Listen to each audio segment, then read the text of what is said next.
An air quality alert is in effect for our region. All that smoke and haze making it difficult for some people to breathe. With fires burning close to Spokane and across the region, we are seeing a lot of it here in the inland northwest. And with an excessive heat warning for Spokane and Coeur d'Alene and high or extreme fire danger across eastern Washington, we spoke with a doctor today to find out just what you should watch out for. KXLY4's Hawk Hammer has that in tonight's Fire Watch coverage. Hawk? Nadine, with this heat, certainly the best thing for folks to do is avoid spending too much time out in it if they're prone to overheating, heat exhaustion, heat stroke possibilities here. If you hit that point, best thing to do, get out of the heat, get out of the sun, take off a few layers of clothing, splash some cold water in your face, and if it's so bad that you're extraordinarily uncomfortable, call 911. With the smoke, best thing here is also avoidance across the board. Make sure you stay hydrated.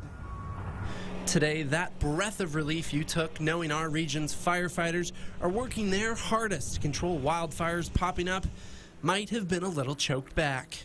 And the smoke.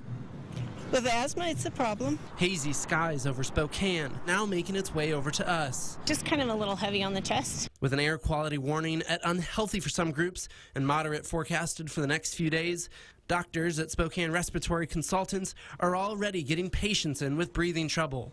Smoke not compatible with our airways. When it gets too much and the lungs get irritated, there's what we call mucus glands. They tend to react by producing more mucus, hence a lot more phlegm production, a little bit more cough. The airways may get inflamed or irritated. Dr. Carolina C. says symptoms from that, coughing, wheezing, airway constriction, are what you should expect.